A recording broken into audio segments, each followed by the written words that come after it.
Oh, we're getting so close to turning the calendar and leaving 2020 behind and heading to 2021. Welcome into another episode of the Hops and Spirits Podcast.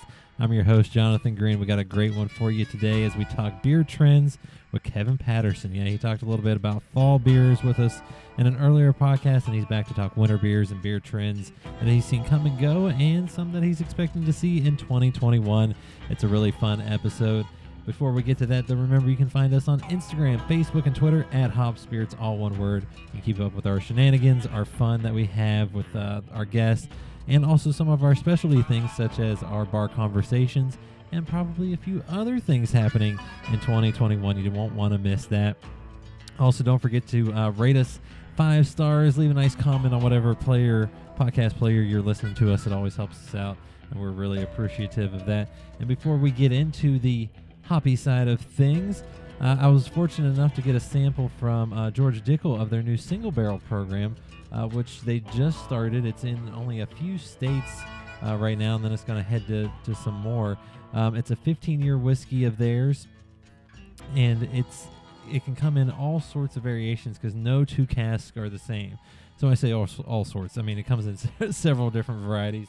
And it ranges from anywhere from 40% ABV up to 52.3%. And right now it's in California, Delaware, Florida, Georgia, Tennessee, Texas, and more markets are coming once the new year hits. It's one that they say tasting notes range from vanilla toffee to kind of maybe a rich leather, saddle oil, and wood, even to a more delicate perfume of fruit. I can't talk today. Fruit and lavender notes. Mine, the single barrel I had, was more on the sweeter side, the fruitier side. Kind of got more of that type of notes. It was really easily sipped, and also did a little mix with some Coke. Don't shoot the messenger on that one. I always like to mix every now and then, and I really liked it that way as well. I don't know if it's as good as their bottle and bond. I think that might be my favorite, but this is coming in at a really good number 2. So you need to check out the George Dickel Single Barrel that's at least aged 15 years, and it's only about $60 for a fifth. And like I said, it's in about 5 or 6 states now. More markets coming in 2021. It's definitely a good purchase and worthy of a try. And like I said, it's a little bit different than the regular Dickels that are out there. And it's pretty comparable in my mind in terms of how good it is to the bottle and bond. But I think I like the bottle and bond just a little bit better. All right, enough of the spirits. Now let's get into the hoppy side of things. And joining us here on the Hops and Spirits podcast is Kevin Patterson, a Cicerone and national beer judge. He's also the manager of the Beer Trap craft beer store and bar in Lexington, Kentucky. Kevin, welcome back. Well, thank you, sir. Thank you for having me. It's always a pleasure to be on. And now, it's been a little while. How are things going? And also happy holidays. Well, happy holidays to you. It's kind of a surreal experience because this year in some ways has been really slow, in some ways has flown by. In some ways, my biological clock is still on March the 16th, and I'm still waiting on everything to lift and we get back to enjoying our spring. But I think the last time we spoke that I was on a hiatus from the Beer Trap, and so now I'm back into full swing. The construction there is over. Some of the mandates have lifted. We've learned more about the virus and more about how we can keep people safe and keep people social through it all. So my involvement with the Beer Trap has definitely picked up. We're a little understaffed, and so we've picked up extra shifts and extra hours. So if anybody is hoping to swing by and catch me there, your chances are as great now as they've ever been, for better or worse. Well, and you'll be able to, pass off that knowledge of, what you've been doing all your life now as a professional beer drinker. That's right. And I've amassed a lot of stories, and I will hold you against your will, explaining every one of them if you let me. Now, for those that don't know, that may be listening from outside of Lexington, not only has Kentucky, shut things down for at times, either 50% lower or no inside beverages, but where the Beer Trap is located, they were doing a massive sewage project there, and the whole road was torn up, and you almost couldn't even get into the facility. So you guys have had a heck of a 2020. It was just a perfect storm for disaster business-wise, but we weathered that okay. The good news is the financial position of the store is in good shape now. We wish it was better, but we're we think there's brighter days ahead, and we're holding pace right now. The holidays helps a lot. There's a lot of folks that love the coziness of our store, the small, quaint nature of it. For the winter time, we decorate through the holidays. I think people enjoy the trees, the sounds, the lights, and so they come in. They drink some wonderful winter beers, seasonal beers that really do suit the weather, that suit the holiday spirit right now, and so it's just a unique experience. I'm glad that we are open and can do that for folks. And we kind of, before we even got on, we were chatting a little bit about things. And one of the things I was curious about, and you were happy to talk about it, is how has the pandemic kind of affected the bar scene, brew pubs, breweries? Because, I mean, obviously, if anyone's paying attention, there's a lot more canning being done by breweries, some that gets distributed to places like y'all, others that are pickup only. But obviously, this pandemic has sped up probably a lot of things and changed a lot of things. Yes, it has. Some fascinating trends that I've seen early in the pandemic. A lot of brewers, your large regional breweries like your Dogfish Head, your Founders, your Stone, a lot of those decided, let's not do so many experimental one-off beers. Let's just rock out our flagship beers, or the beers that hold the better sales for us. And customers have responded real well to that. Um, a few years ago, when everybody was burning up Untapped and some of those other sites and apps. It didn't matter if the beer was good; it just had to be new. Well, that's not the case right now. Right now, people through the fall, they just want to get off Oktoberfest. They just want a solid brown. They want a solid stout. They don't want a stout that's 15% made with kumquats and razor blades. They just want a sensible stout. And so there's something holistic and something very nice about that. One thing I've also noticed is um, the people who are enjoying some of those more classic brands, they're not sort of the older beer drinkers that you would expect them to be. They're the younger beer drinkers. And it dawned on me several months ago that during the 8 or 10 years when craft beer was at 10 to 15% rise each year, which was astronomical, there's no way we could sustain that. It was done by a demographic of millennials who just treated craft beer as their primary hobby, and we were happy to, kind of cater to that. But that group has really subsided, and I think it's because they've gotten a little older. They're not older college students. They're not young professionals. They have families and they have other obligations. And this pandemic has caused them to focus more on that instead of chasing the beer scene, the latest, the greatest, the kumquats, the razor blades. They don't do that anymore. So who has been drinking the classic beers are a lot of your younger drinkers, the people that come in, and I'm convinced there's no way this person is 21 years old, but you check their ID and it says 1999, and of course they can. So you serve them a beer, and I'm introducing them to things like Hofbrau Dunkel. I'm introducing them to Edelstoff by Augustiner. That's just a really good lager. Celebrator Doppelbock. Some of those brands that were nearly extinct a few years ago are making a huge comeback right now. So that is a pleasant surprise. And I'm hoping some of our local breweries and breweries in America can kind of notice that. Because even though I love what American craft beer has done, I think America is the most exciting place in the world to drink beer right now. But for us to have 8,000 breweries or close to it, there's very little variety. There's pastry stouts, there's kettle sours, there's hazy IPAs, and that is about the end of your variety. It's hard to find beers that have balance. It's hard to find beers that have subtlety, and they're just easy drinkings. Beer that you can just get a 12 or 16 ounce glass, drink with conversation with friends, and turn your brain off a little bit and just have a good time. I was gonna say I've noticed that a little bit going out to places that maybe sometimes they get a little over crazy with the fruit or something like that. Because like you said, they were there for a while. It seemed like they were all trying to like one up each other, and now some of the beers I even go toward are what I would consider not basic beers, but like a dark Mexican lager. Yeah. It's just something more on the simple side. But when like you said, if it's done well and balanced, it's a great drinking beer. Oh, of course. Tuesday nights taco night around here, and whenever I can find Negro Modelo fresh, I'll put it in the cart. I'm not opposed to that. And then as we kind of talk about beer trends, obviously you've been in this business as a professional drinker now for over a decade. What are some that you have kind of maybe seen grow over the past few years? That obviously I know we're seeing some more sours and smoothie sours and pastry things, and and such like that. But what are some of the things you've seen grow over the past few years? The biggest trend, no doubt, has been the hazy IPA, the New England styled IPA, and I think there's a sense of being enamored with those flavors really good. I do think that that style has transformed how we think about hops. Hops doesn't have to be primarily bitter anymore.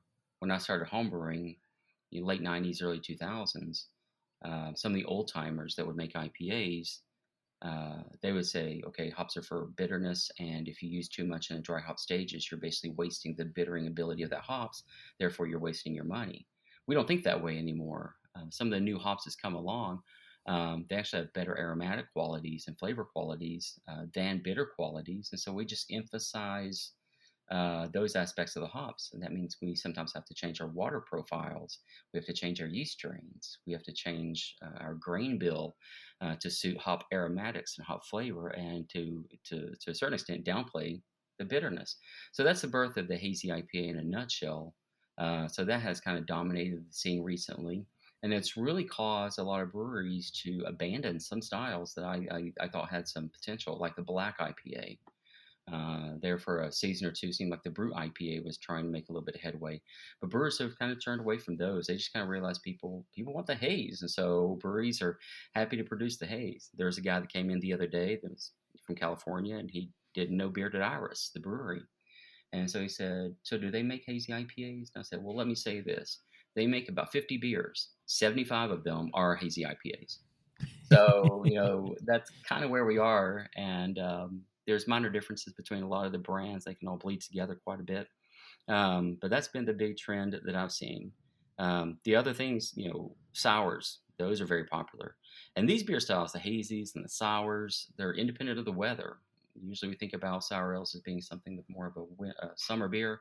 And you think the sales of that would trail off a little bit in the winter. Nope, not so much. Right now, one of the hottest breweries in our stores, Urban Artifact out of Cincinnati. Hmm. Anything we get in from them is just red hot right now. It just sells so quickly. Bearded Iris with the hazies is really good. But this is the time of year when even those breweries do have to share the stage a little bit with the pastry stouts, the beers that are 750, 6 ounces. It's a diabetic shock in a glass. As a matter of fact, if people order more than two between their second and third, I make them take an insulin shot. I just won't serve them the third one before I make them take an insulin shot. No, but you're not wrong. There's a lot of flavor, a lot of fruit, a lot of sugars that can go into some of those beers right now. So you got to watch them. Now you kind of touched on this. You kind of talked about the dark IPAs, the black IPAs that have didn't really happen as you might have expected. What's maybe some more that you thought were gonna maybe pop off and didn't, or that were big and now you really don't see much of anymore?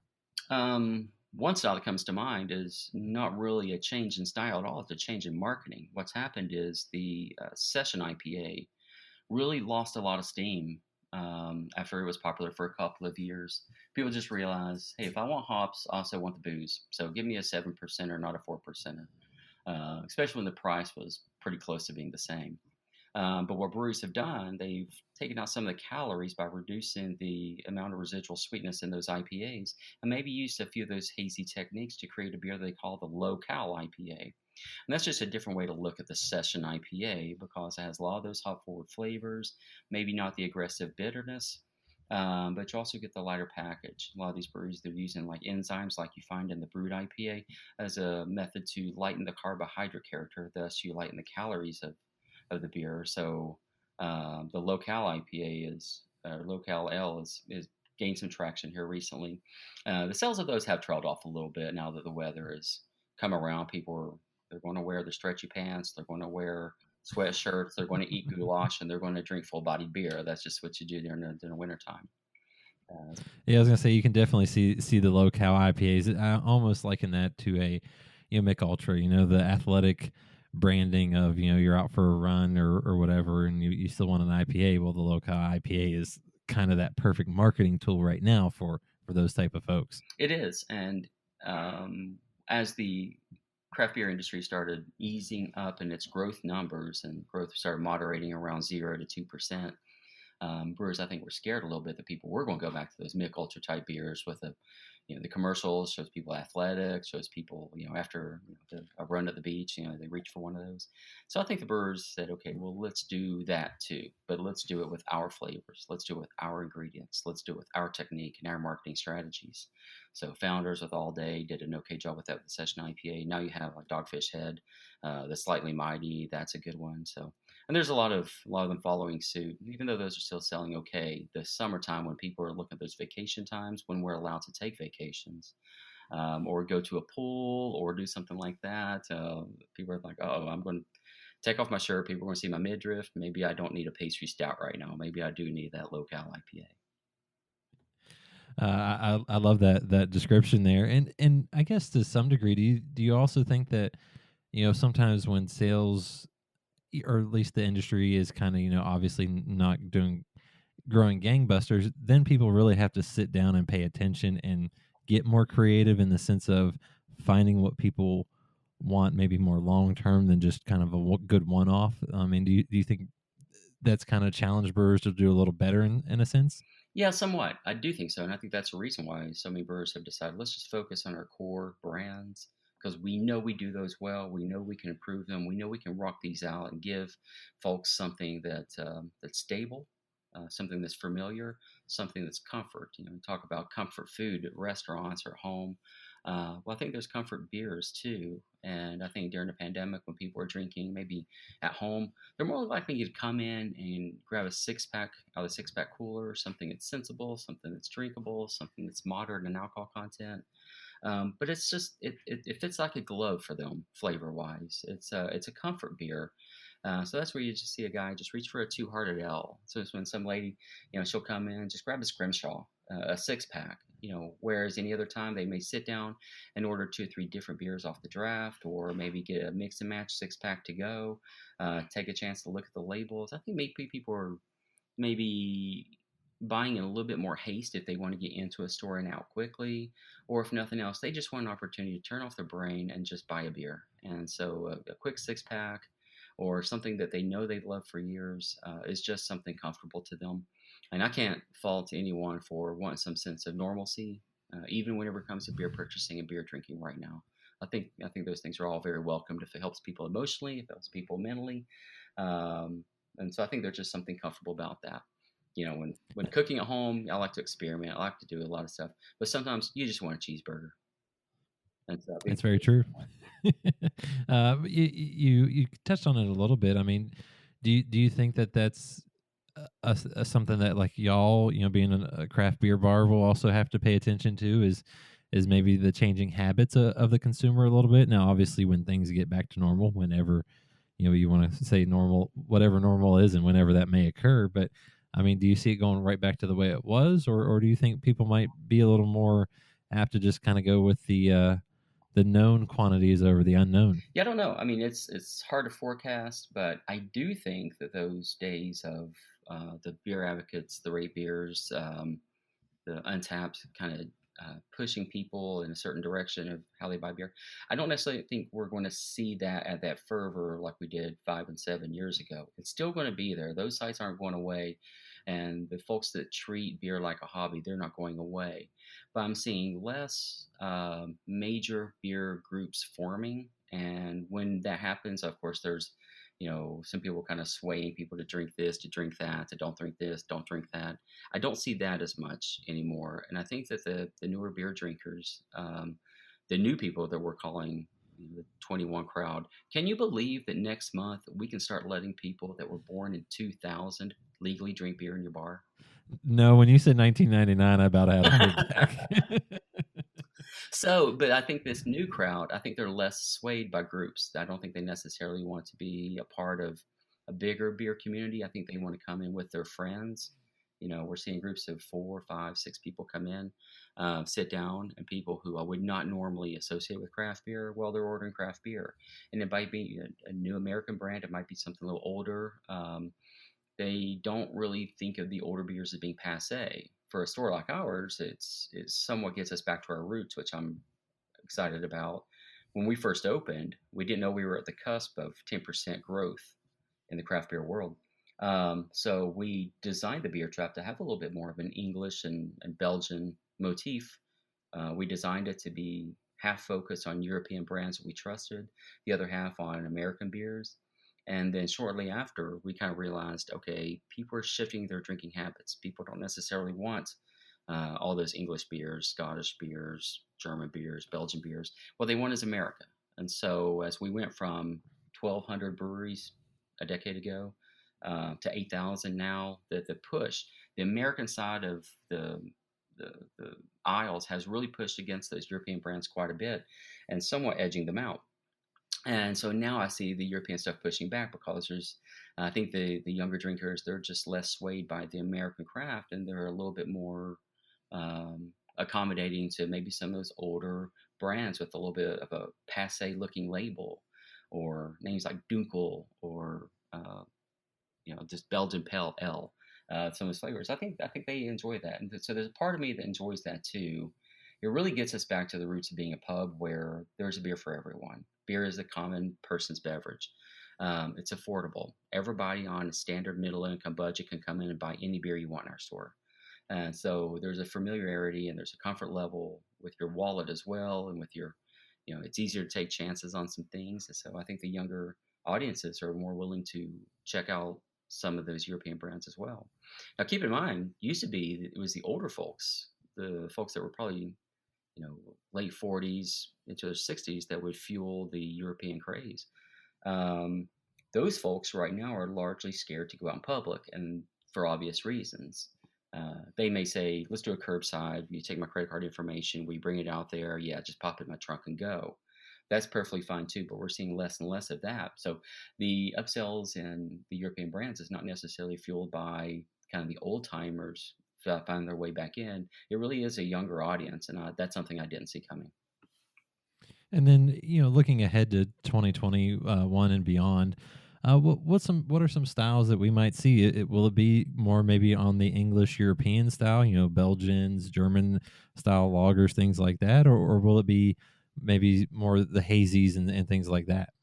Yeah, I think that 2020 has caused everything to slow down a little bit. So I'm not looking at any huge crazes to kind of make their way into 2021. The sours will continue to get more popular, especially more affordable sours, kettle sours. Your barrel aged sours that can really push the price point up. They're not really all that popular, so I think the kettle stuff is really doing well. Urban Artifact is obviously the one that's gained the most momentum recently. So I think that kind of flavor is going to continue to get big. Hazy IPAs are going to stay big, but I do think that a lot of folks are they're finding out that when the hazies are done really, really well, they're excellent. They're worth going out of your way and finding. However, not everybody makes excellent hazy IPAs. So if they're not going to be excellent, I think a lot of folks would rather just have the bitter stuff, the drier stuff, the stuff where you can drink multiple in one sitting. I am guilty for going to a place and, oh, you got this hazy IPA on tap. Oh, cool. It's 12%. Yeah, I gotta have it. So you drink it and you thoroughly enjoy it. But by the time you get to the end of that glass, you kind of realize, I don't want another one of these IPAs. Palate fatigue, the lack of dryness, the lack of kind of that bitter bite in the back of the throat makes it so palate fatigue comes on a little quicker. So it makes me want to switch gears, go to something else. And I think a lot of folks, especially when they are reaching for that six pack, they want it to be a little bit more drier, crisper, a little bit more refreshing in the finish. And then you're looking at something a little bit more West Coast driven, the kind of IPA that was popular 10, 15 years ago. And so I think that's because you can drink multiple of those in one sitting because they don't leave so much fatigue. They don't leave so much cereal grain, residual sweetness, so much that fruity density on the finish to the point where it's a little bit more of a dessert and less refreshing. And there's room for both. Um, the more full flavored stuff is meant for just that. It's meant for a flavor impact. It's not meant for refreshing. If you want beer that's refreshing, you go for a different direction. You want to go something with a crisper mouthfeel, and you don't necessarily put the biggest prize on the most intense flavors when you want refreshment. And so there's room for both. But I do think that the haze craze has kind of fallen off a little bit on some people just because they realize not everybody can be a treehouse, not everybody can be a trillium, not everybody can be a bearded iris. And if you can't be that, then we just rather have something crisp, clean, and refreshing. Give me something with 70 IBUs and bones around the finish. Well, So and anytime you get up to, like you said, you were at 1,200. We were at 1,200 a decade ago. Now we're at 8,000. Not all 8,000 are unfortunately going to be great. some of them are going to have some good ones from time to time, but other times they might struggle a little bit. So you definitely have to watch out. And as we talk about beers, we're heading into the holidays. Well, I mean, basically we are in the holiday season. So your Christmas ales and those type of things are out now. And what can people expect for those while they're out on the shelves for maybe another week or so? I mean, today is the first day of winter, and we've kind of turned a corner. And I've got some bad news. We've already run out of several of our Christmas ales, and it's unlikely we're going to get more in. I think that because during the pandemic, brewers have focused so much on their core brands and less on even seasonals that they made less seasonals this year. I think whenever they put together the schedule for brewing, this is probably back in June or July, they didn't know if we were going to be open for bar. They didn't know if retail sales were going to be strong or not. So I think a lot of brewers were scared of holding on to too much product. So they intentionally scaled back. So you're not going to find a whole lot of those out. I know for us in the retail market, if you want Christmas sales from Europe, you have to order those in June. Then a distributor has to decide, and an importer has to decide: do we have enough pre-commitments to move a pallet, to move a case, to move maybe a whole box, that comes off the barges? Uh, can we move that? And then they have to decide whether they want to or not. So even though we commit as a store, it doesn't mean that's what we're going to get. So, whenever you start, seeing the beers come through and you start writing the checks and uncrating everything, one thing you realize is we don't have enough if they allow bars to be open, if they still allow retail stores to operate the way we are right now. We're not going to have enough product. So we've already run out of several beers on tap. What's happened also is right now we have a great variety on draft. The Didol Stillenacht is excellent this year. This is the best version they've ever put out. That's a Belgian brewery and one of our favorites at the Beer Trap. It's a Belgian strong pale ale, Christmas spices, clocks in at 12%. Very good. Also, St. Bernardus Christmas Ale. We've had that one on draft too. Again, very good. That's my favorite Christmas ale that I look forward to every year. This time of year, in the holidays, that's when I want those Belgian quads big time. I don't necessarily have to have a Belgian quad any other time of year, but right now it's almost daily I'm going to have a Belgian quad. And so those are ones that's really popular. But if it has a Christmas name on the label, it's really sluggish. I mean, they're out the door already. So people are going to come in. They're going to be a little disappointed that we don't have any more in. Great Lakes Christmas, we're already out. Bells were already out. People did do their job and they come in and shop early for those, but the supply for those is really, really low. So here it is. We're a few days prior to Christmas. And if you're going to go out looking for a Christmas ale, you may have to make some other considerations because they're just not going to be there the way you think they should be right now. We kind of run the same thing with pumpkin ales. The demand for pumpkin ales is really late. Last couple of years, people don't want them until really late. Well, by then, we're already out. So leading up to the last week, we're just kind of out of those seasonals. Pandemic has something to do with that. Keep in mind, this happens too. This is a weird thing that I think customers don't realize either. When they put these beers on barges, it's a combination of stuff that will last the voyage, the stuff that is stronger, stuff is sweeter, but there's still a lot of perishable beers on there too, wheat beers, lagers. So what happens is you load the barge with beer, then all of a sudden everybody comes to work the barge. I don't know if it takes 100, 150 people to run one of these, but what happens if you show up and they start taking temperatures of the crew, and let's say 20% of them have the fever? Do they float the barge to America? No, they don't. So it sits there. It sits there for a week, 10 days. It can sit there a little while longer. Then an importer has to decide, if we send this over to America, then we're going to send a lot of products that will perish on their way. We're not going to be able to get it on the shelf in that 3-month window that we need wheat beers and pilsners to get on the shelf and sell.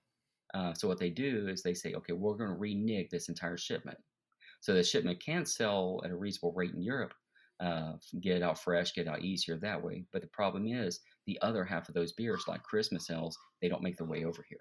So that's happened pretty much during the pandemic. So a lot of those beers that we were used to hanging our hat on from Europe, we're having a hard time getting them in. We get them in, but not as often as we did. There's some beers that have been year-round for a decade. Now we're like, well, we're just out right now, and there's a lot of reasons for it. And if customers care to hear that story, of course, I'll tell them. And if they don't, then I'll say, just check back next month. We'll see then. Well, and also, I mean, people don't realize just because it's wintertime or summertime or whatever, those beers kind of come out before then. That's why you see the Oktoberfest, the Marzens, things like that in early August, late July, because they have a shelf life. They people really don't always want them right after that season, so they got to get them before the season. And I'm sure the same with Christmas ales, and also now, even though it's now officially winter, winter beers have been out for a bit, so people might be shocked to hear that, but that's how it works. And that's the tough thing that brewers have to decide. If they put a beer out and it says Christmas Ale on the label, it'll sell real well up to Christmas. But the day after Christmas, you might as well hang on to it till the 4th of July. People aren't going to buy it. However, you can take the same beer and put winter ale on it, and you won't sell real well prior to Christmas. You'll do okay, but not do great. But you do have a chance of selling that beer into January, February, and March. So I think that's kind of fascinating. Just the marketing approach the breweries take, and I mean they can put a barley wine out for Christmas and call it Christmas Ale, and it'll sell well to Christmas. But if they put barley wine winter ale, then they'll sell it maybe until the weather starts improving in spring. So it's just marketing ploys, and every brewery has to kind of decide how to do that. And because of that, I think that we have seen a lot of those quads and spice beers for Christmas come out prior to Christmas. But then after Christmas, that's when you see breweries starting to focus a little bit more on imperial stouts, barley wines, strong Scottish ales, and some of those beers may be a touch more perfectly suitable for Christmas, but they have a tendency to want to hold on to those because they don't want to be confused with being a Christmas beer. And I was gonna say, I mean, what can people expect with those winter beers? I mean, obviously, some of them will have maybe some fun things with them. A cookie flavor, things like that. But what can people expect from most winter beers? Booze. It's got to have high gravity, and so people do want their high alcohol beers at that time of year. Yeah, anything that's going to push. We've gotten to the point now where when people start to look into beers that are 8% alcohol, they call those moderately alcoholic beers. And that's because I think that this time of year we're starting to see beers that carry, 9, 10, 12, 15% alcohol. A guy asked me yesterday, what's the highest alcohol percentage you guys have ever had in here? I said 30% or close to it. Sam Adams Utopias. So his jaw about hit the floor. And I said, there's really no limit. But this is the time of year whenever we will kind of sell those beers a little bit more. Barley wines are traditionally a late winter beer. Those imperial stouts with coffee and maybe some wood age action on them. I mean, those will start rolling out a little bit more here in the next month or so. Then you have your outliers, your big IPAs. Most of the IPAs we're getting in right now are imperials, just because people want the booze this time of year. They want the 8%, 9%, 10% IPAs.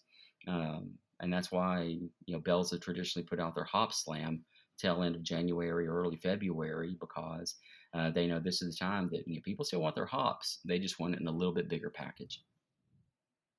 And then normally, I ask folks on the podcast, what's next for you? But obviously your job's a little different. So I'm going to switch it up a little bit and finish up with, what are 3 breweries that you're enjoying right now that people may not have heard of and need to look out for? Okay, so when we can get them in is Nightmare Brewing Company. They're New England somewhere. I want to say Massachusetts somewhere. Not the most kid-friendly artwork. All of their art depictions are horrific ways to die, and they're very graphic. It's straight out of a Freddy Krueger movie. But they make some fantastic beers, some hazy IPAs, some of your more fruit-forward sours. 16-ounce cans, some of their sours are going to go in that 7 to 9% range. So your ROI is there. Usually those will come in about $8 for a 16-ounce can. So not the most cheap, but certainly not unaffordable either. But I think people have just been blown away by those. The Urban Artifact, mentioned those a couple times already. That's a brewery. That's probably our hottest brewery right now. Well, and it doesn't hurt that they're semi-local up in Cincinnati either. That's it, and I'll put a little bit of pressure on our local breweries right now. We do get a lot of folks coming wanting local, but aside of Alltech, which distributes so many places, people don't necessarily want theirs at the Bear Trap all the time. But I can sell Wessex, I can sell Country Boy, and we're very happy to do that. But people want more variety than that. And our locals, they sell so much of volume out of their tap room that they don't feel the need to distribute through a distributor and get it to our place. And so I would love to represent some of those breweries more. We just haven't had that opportunity yet. So even whenever I go and talk to these guys at their tap rooms, I'm like, hey, when you guys going to distribute out? I want more of your stuff, in bottles and cans at the Beer Trap. So hopefully that'll be a trend that'll change going into 2021. I know Ethereal was all set to do some of that, but we haven't seen their stuff yet. I think Fusion, very local. I think that they may want to try some of those things here soon. So we'll see how all that goes. And hopefully all the other breweries will decide to send some stuff out that way too, because we do need more local representative beers at stores like ours, and not just ours, even the big box players. They probably want to have some of the local stuff at their places as well. And then you said what Nightmare Brewing, Urban Artifacts. So what's your third one on the list? Let's get another good one out there. Brewdog's making a big push right now to get some new products out there. I think a lot of people know Brewdog, but they don't know the new Brewdog. The Brewdog that people know, I think, come from Scotland. But there's a new Brewdog coming from Columbus. New brands, new flavors, and even those brands that may have gotten a little bit stale coming from Europe now are fresher, brighter, crisper, cleaner. So I'm actually enjoying some of Brewdog's beers right now. That's pretty good. I'll add one more. This one just came to me. Odd 13 out of Denver, Colorado. A little bit more comic book labels. They do really nice label art. They focus on the hazy IPAs a lot too. We've gotten a lot of things in from them. I had a coffee stout from them last night that was pretty solid. But I've really been enjoying some of their things as well. Well, Kevin, you got a lot of stuff for us to think about, and a lot of good information. And as always, I appreciate you hopping on and talking a lot of good beer. You got me thirsty now. I think I'm gonna get off here and grab one. I might have to do the exact same. No, but it's always a pleasure to be on. I think you're a class act. You run a great podcast, and I'll come on anytime you ask. I want to thank Kevin Patterson for coming on again to talk beer trends, favorite breweries that he's been trying lately. It was just a really great conversation, and for beer lovers like myself, I do enjoy bourbons and whiskeys and all sorts of other spirits too. But beer might be my favorite. It was really fun chat, especially to pick his mind as he sees things a little differently, not only from the amount of things that he's done in his life with beer, but also he works at a bar that serves all types of beer, and to see how people are kind of coming in and purchasing things may be a little different now in 2020 and probably into 2021 with some great insight. Remember to check out our friends One Sip Beer Review on Instagram. You can find them at One Sip Beer Review. They do near daily beer reviews, great giveaways, and they have a whole lot of fun and some silly videos from time to time too. They're a One Sip Beer Review on Instagram. And don't forget, we have one more episode dropping next week. It's a lot of my favorite interview clips and a few things happening in 2021 with the podcast. Until next time, cheers everyone.